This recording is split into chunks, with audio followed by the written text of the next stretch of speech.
ओम स्थापकाय च धर्मस्य सर्वधर्म स्वरूपिणे अवतार वरिष्ठाय रामकृष्णाय ते नमः।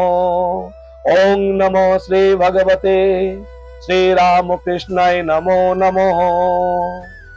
नमस्कार। श्री श्री रामकृष्ण কথামৃত ভগবান শ্রী রামকৃষ্ণ দেবের মুখের অমৃত বাণী, যা পঞ্চম বেদ বলে পরিচিত।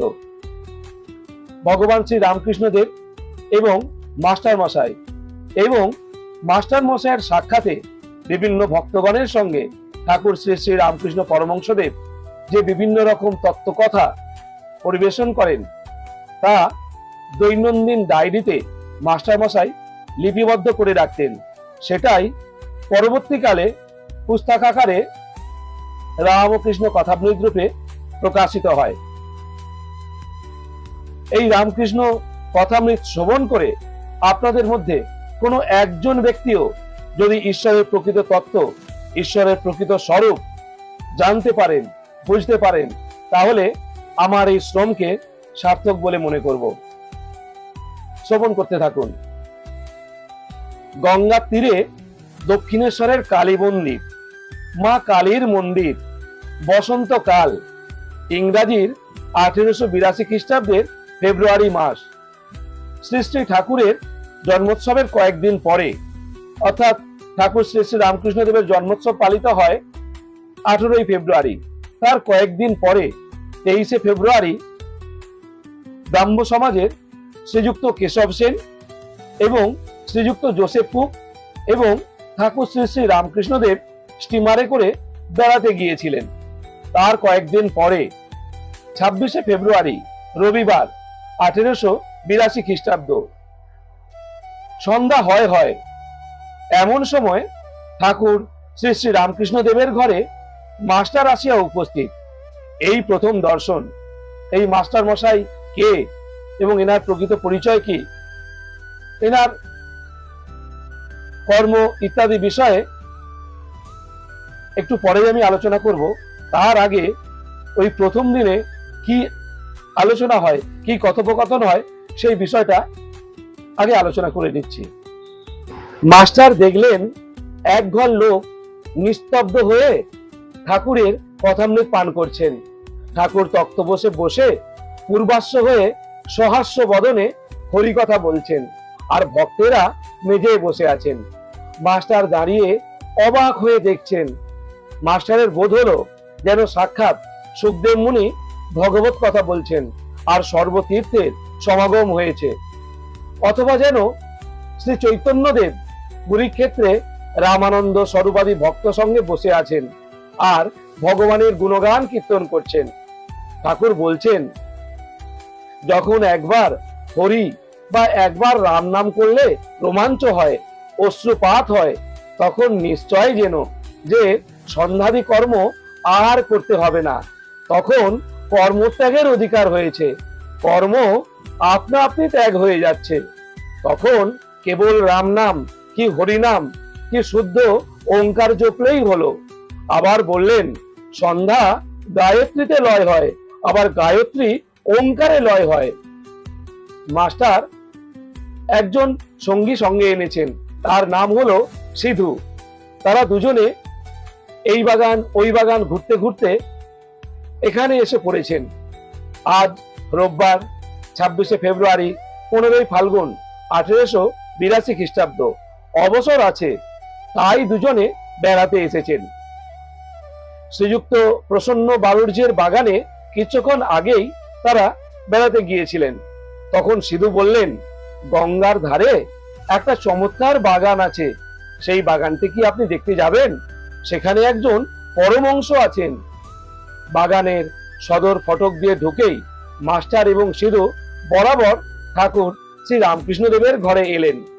মাস্টার অবাক হয়ে দেখতে দেখতে ভাবছেন, আহা, কি সুন্দর স্থান, কি সুন্দর মানুষ, কি সুন্দর কথা, এখান থেকে নড়তে ইচ্ছা করছে না। কিছুক্ষণ পরে মনে মনে ভাবতে লাগলেন, বললেন, একবার দেখি কোথায় এসেছি, তারপর এখানে এসে বসবো। এই বলে সিধুর সঙ্গে ঘরের বাইরে আসতে না আসতেই আরতির মধুর শব্দ হতে লাগলো। একসঙ্গে কাসর, ঘন্টা, খোল, করতালি বেজে উঠল। বাগানের দক্ষিণ সীমান্ত হতে নহবতের মধুর শব্দ আসতে লাগলো।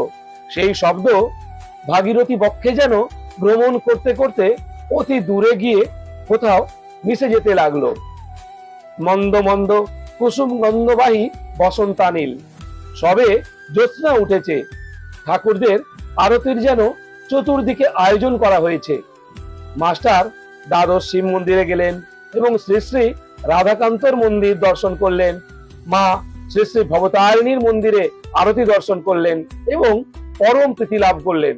সিধু বললেন, এটি রাসমণির দেবালয়, এখানে নিত্য সেবা হয়, অনেক অতিথি কাঙাল আসে।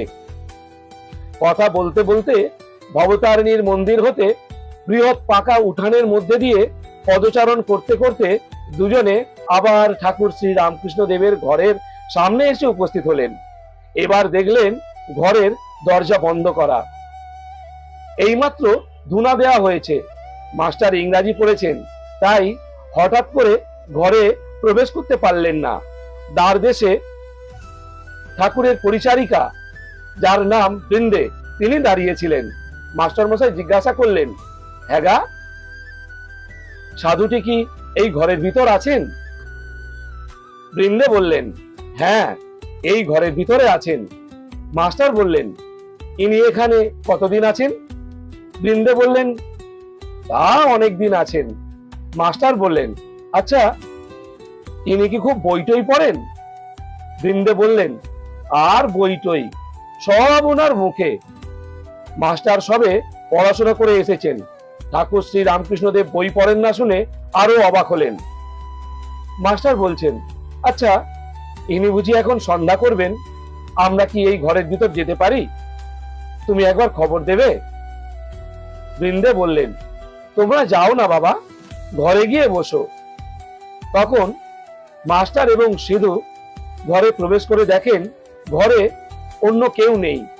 ঠাকুর শ্রী রামকৃষ্ণদেব একা তক্তপোষের উপর বসে আছেন।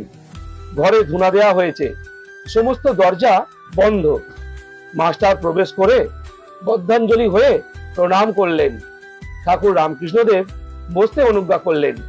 তিনি এবং সিধু মেঝেতে বসলেন। ঠাকুর শ্রী রামকৃষ্ণদেব জিজ্ঞাসা করলেন, কোথায় থাকো, কি করো, বরানগরে কি করতে এসেছো, ইত্যাদি। মাস্টার সমস্ত পরিচয় দিলেন, কিন্তু দেখতে লাগলেন ঠাকুর মাঝে মাঝে যেন অন্যমনস্ক হচ্ছেন। পরে শুনলেন এরই নাম ভাব। যেমন কেউ ছিপ হাতে করে মাছ ধরতে বসেছে, মাছ এসে টোপ খেলে ফাতনা যখন নড়ে, সেই ব্যক্তি শশব্যস্ত হয়ে ছিপ হাতে ফাতনার দিকে এক দৃষ্টে এক মনে চেয়ে থাকে, কারো সঙ্গে কোনো কথা কয় না। এ যেন ঠিক সেই রকম ভাব। পরে শুনলেন এবং দেখলেন ঠাকুরের সন্ধ্যার পরে এইরূপ ভাবান্তর হয়। কখনো কখনো তিনি একেবারে বাহ্যশূন্য হয়ে পড়েন। মাস্টার বললেন, আপনি এখন সন্ধ্যা করবেন, তবে এখন আমরা আসি? শ্রী রামকৃষ্ণদেব একটু ভাবস্থ হয়ে বললেন, না, সন্ধ্যা তা এমন কিছু নয়। আরো কিছু কথাবার্তার পরে মাস্টার প্রণাম করে বিদায় গ্রহণ করলেন। ঠাকুর বললেন, আবার এসো। মাস্টার ফিরবার সময়ে ভাবতে লাগলেন, এ সৌম্য কে, যার কাছে ফিরে যেতে ইচ্ছা করছে? বই না পড়লে মানুষ কি মহৎ হয়? কি আশ্চর্য, আবার আসতে ইচ্ছা করছে। ইনিও বলেছেন, আবার এসো, কাল কি পরশু সকালে আসবো। দ্বিতীয় দর্শন সকালবেলা 8টার সময়। ঠাকুর তখন দাড়ি কামাতে যাচ্ছেন। এখনো একটু শীত আছে, তাই ঠাকুরের গায়ে মোলস্কিনের র্যাপারের কিনারা শালু দিয়ে মোড়া। মাস্টারকে দেখে বললেন, তুমি এসেছো? আচ্ছা, এখানে বসো। এই কথা দক্ষিণ পূর্ব বারান্দায় হচ্ছিল। নাপিত উপস্থিত। সেই বারান্দায় ঠাকুর কামাতে বসলেন এবং মাঝে মাঝে মাস্টারের সঙ্গে কথা বলতে লাগলেন। গায়ে ঐরূপ র্যাপার, পায়ে চটি জুতা, সহাস্য বদন, কথা বলবার সময় কেবল একটু তোতলা। শ্রী রামকৃষ্ণ মাস্টারকে বললেন, হ্যাঁ গা, তোমার বাড়ি কোথায়? মাস্টার বললেন, আজ্ঞা, কলিকাতায়। শ্রী রামকৃষ্ণ, এখানে কোথায় এসেছো? মাস্টার, এখানে বরাহনগরে বড় দিদির বাড়ি এসেছি, ঈশান কবিরাজের বাড়ি। শ্রী রামকৃষ্ণ, ওহো, ঈশানের বাড়ি। শ্রী রামকৃষ্ণ, হ্যাঁ গা, কেশব কেমন আছে? বড় অসুখ হয়েছিল। কেশব হলেন কেশবচন্দ্র সেন, যিনি ভারতবর্ষীয় ব্রাহ্ম সমাজ এবং নববিধান প্রতিষ্ঠা করেন। তিনি ছিলেন নিরাকারবাদী। ঠাকুর রামকৃষ্ণদেব সেই কেশবচন্দ্র সেনের খবর নিচ্ছেন। মাস্টার বললেন, আমিও শুনেছিলাম বটে, ওনার শরীর খারাপ, এখন বোধহয় ভালো আছেন। শ্রী রামকৃষ্ণ, আমি আবার কেশবের জন্য মার কাছে ডাব চিনে মেনেছিলাম। শেষ রাত্রে ঘুম ভেঙে যেত, আমি মার কাছে কাঁদতুম আর বলতুম, মা, কেশবের অসুখ ভালো করে দাও। কেশব না থাকলে আমি কলকাতায় গেলে কার সঙ্গে কথা কব? তাই ডাব চিনে মেনেছিলাম। হ্যাঁ গা, কুক সাহেব নাকি একজন এসেছে, সে নাকি লেকচার দিচ্ছে। আমাকে কেশব জাহাজে তুলে নিয়ে গিয়েছিল, কুক সাহেবও সঙ্গে ছিল। মাস্টার বললেন, আজ্ঞা, এইরকম শুনেছিলাম বটে, কিন্তু আমি তার লেকচার কখনো শুনি নাই, তাই আমি তার বিষয়ে বিশেষ বলতে পারবো না। শ্রী রামকৃষ্ণদেব বলছেন, প্রতাপের ভাই এসেছিল, কয়দিন ছিল, কাজকর্ম নেই, বলে আমি এখানে থাকবো। শুনলাম স্ত্রী পুত্র সব শ্বশুর বাড়িতে রেখে এসেছে, অনেকগুলো ছেলেপুলে। আমি বকলুম, দেখো দেখি, ছেলেপুলে হয়েছে, তাদের কি আবার ও পাড়ার লোকে খাওয়াবে দাওয়াবে, মানুষ করবে? লজ্জা করে না যে স্ত্রী পুত্রদের আর একজন খাওয়াচ্ছে আর তাদের শ্বশুর বাড়ি ফেলে রেখেছ? আমরা অনেক বকলুম আর কাজকর্ম খুঁজে নিতে বললুম। তবে এখান থেকে যেতে চায়। শ্রী রামকৃষ্ণ মাস্টারের প্রতি, তোমার কি বিবাহ হয়েছে? মাস্টার বললেন, আগে হ্যাঁ। শ্রী রামকৃষ্ণ শিহরিয়ে উঠলেন আর বললেন, ওরে রামলাল, যা, বিয়ে করে ফেলেছে। মাস্টার ঘোরতর অপরাধীর ন্যায় অবাক হয়ে অবনত মস্তকে চুপ করে বসে থাকলেন। ভাবতে লাগলেন, বিয়ে করা কি এত দোষ? ঠাকুর আবার জিজ্ঞাসা করলেন, তোমার কি ছেলে হয়েছে? এবার মাস্টারের বুক ডিপ ডিপ করছে। ভয়ে ভয়ে বললেন, আগে ছেলে হয়েছে। ঠাকুর আবার আক্ষেপ করে বললেন, যা, ছেলে হয়ে গেছে। তিরস্কৃত হয়ে মাস্টার মশাই স্তব্ধ হয়ে থাকলেন। তার অহংকার চূর্ণ হতে লাগলো।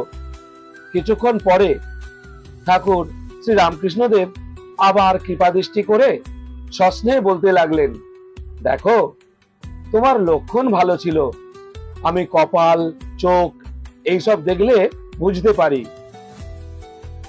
আচ্ছা, তোমার পরিবার কেমন? পরিবার মানে স্ত্রী। ঠাকুর রামকৃষ্ণদেব বলছেন, তোমার পরিবার কেমন? বিদ্যা শক্তি না অবিদ্যা শক্তি? মাস্টার মশাই বলছেন, আগে ভালো, কিন্তু অজ্ঞান। শ্রী রামকৃষ্ণ বিরক্ত হয়ে বললেন, আর তুমি জ্ঞানী। মাস্টার মশাই জ্ঞান কাকে বলে, অজ্ঞান কাকে বলে এখনো জানেন না। এখন এই পর্যন্ত জানেন যে লেখাপড়া শিখলে, বই পড়লে জ্ঞান হয়। এই ভ্রম পরে দূর হয়েছিল। তখন ঠাকুর রামকৃষ্ণদেব বললেন, যে ঈশ্বরকে জানার নাম জ্ঞান, আর ঈশ্বরকে না জানার নামই অজ্ঞান। ঠাকুর বললেন, তুমি কি জ্ঞানী? এই কথায় মাস্টারের অহংকারে বিশেষ আঘাত লাগলো। শ্রী রামকৃষ্ণদেব বললেন, আচ্ছা, তোমার সাকারে বিশ্বাস না নিরাকারে, অর্থাৎ ঈশ্বর সাকার না নিরাকার, তোমার কোনটা ভালো লাগে? মাস্টার অবাক হয়ে ভাবছেন, সাকারে বিশ্বাস থাকলে কি নিরাকারে বিশ্বাস হয়? অর্থাৎ ঈশ্বর নিরাকার, এই বিশ্বাস যদি থাকে ঈশ্বর সাকার, এ বিশ্বাস কি হতে পারে? বিরুদ্ধ অবস্থা দুটোই কি সত্য হতে পারে? সাদা জিনিস দুধ, দুধ কি আবার কালো হতে পারে? অনেক চিন্তা ভাবনা করে মাস্টার বললেন, আগে নিরাকার, আমার এটা ভালো লাগে। ঈশ্বরের কোনো আকার হয় না, ঈশ্বরের কোনো রূপ হয় না, আমার এটাই ভালো লাগে। শ্রী রামকৃষ্ণদেব বলছেন, তা বেশ, একটাতে বিশ্বাস থাকলেই হলো। নিরাকারে বিশ্বাস, তা তো ভালোই, তবে এ বুদ্ধি করো না যে কেবল এইটাই সত্য আর সব মিথ্যা। এটা যেন যে নিরাকারও সত্য আবার সাকারও সত্য, তোমার যেটা বিশ্বাস সেটাই ধরে থাকবে। মাস্টার দুই সত্য, অর্থাৎ ঈশ্বর সাকার আবার তিনি নিরাকার, এই কথা বারবার শুনে অবাক হয়ে থাকলেন। এই কথা তো তার পুঁথিগত বিদ্যার মধ্যে নেই। তিনি পাশ্চাত্য দর্শন, সাহিত্য, ইতিহাস, বিজ্ঞান, অর্থশাস্ত্রাদি বিষয়ে বিশেষ ব্যুৎপত্তি লাভ করেছিলেন। সংস্কৃত, পুরাণ ও কাব্য শাস্ত্রাদিতেও তার বিশেষ অধিকার ছিল। কুমার সম্ভব, শকুন্তলা, ভট্টিকাব্য, উত্তর রামচরিত প্রভৃতির শ্লোক মাস্টারমশাইয়ের মুখস্থ ছিল। তিনি জৈন এবং বৌদ্ধ দর্শনও পড়েছিলেন। বাইবেল, বিশেষত নিউ টেস্টামেন্ট অংশটি তিনি অতি উত্তম রূপে অধ্যয়ন করেছিলেন এবং মাস্টারমশাই স্কুলে পড়িয়েছেন, কলেজে অধ্যাপনা করেছেন। এই সকলের ফলে মাস্টারমশাই নিজেকে কিছুটা পণ্ডিত বলে মনে করতেন। তৃতীয়বারের মতো যেন তার অহংকার চূর্ণ হতে লাগলো, কিন্তু এখনো সম্পূর্ণ চূর্ণ হয়নি। তাই তিনি আবার একটু তর্ক করতে আরম্ভ করলেন। মাস্টার বললেন, আজ্ঞা, ঈশ্বর সাকার এ বিশ্বাস যেন হলো, কিন্তু মাটির প্রতিমা তো তিনি নন। শ্রী রামকৃষ্ণ এবার বলছেন, মাটি কেন গো, চিন্ময়ী প্রতিমা। মাস্টার চিন্ময়ী প্রতিমা জিনিসটা কি তিনি বুঝতে পারলেন না। তিনি বললেন, আচ্ছা, যারা মাটির প্রতিমা পূজা করে তাদের তো বুঝিয়ে দেওয়া উচিত যে মাটির প্রতিমা ঈশ্বর নয়, আর প্রতিমার সম্মুখে ঈশ্বরকে উদ্দেশ্য করে পূজা করো, মাটিকে পূজা করা উচিত নয়। শ্রী রামকৃষ্ণদেব এবার একটু বিরক্ত হয়ে বললেন, তোমাদের কলকাতার লোকের ওই এক, কেবল লেকচার দেওয়া আর বুঝিয়ে দেওয়া। আপনাকে কে বোঝায় তার ঠিক নেই, তুমি বুঝাবার কে? যার জগৎ তিনি বুঝাবেন। যিনি এই জগৎ করেছেন, চন্দ্র, সূর্য, ঋতু, মানুষ, জীবজন্তু করেছেন। জীবজন্তুদের খাবার উপায় পালন করবার জন্য মা বাপ করেছেন, মা বাপের স্নেহ করেছেন, তিনিই বুঝাবেন। তিনি এত উপায় করেছেন আর এই উপায় করবেন না? যদি বুঝাবার দরকার হয় তিনিই বুঝাবেন। তিনি তো অন্তর্যামী। যদি ওই মাটির প্রতিমা পূজা করাতে কিছু ভুল হয়ে থাকে, তিনি কি জানেন না যে তাকেই ডাকা হচ্ছে? তিনি তো ওই পূজাতেই সন্তুষ্ট হন। ওর জন্য তোমার এত মাথা ব্যথা কেন? তুমি নিজের যাতে জ্ঞান হয়, ভক্তি হয়, তার চেষ্টা করো। এইবার মাস্টার মশাইয়ের অহংকার যেন একেবারে চূর্ণ হলো। তিনি ভাবতে লাগলেন, ইনি যা বলছেন তা তো ঠিক, আমার বুঝাতে যাওয়ার কি দরকার? আমি কি ঈশ্বরকে জেনেছি? না, আমার ঈশ্বরের উপর ভক্তি হয়েছে।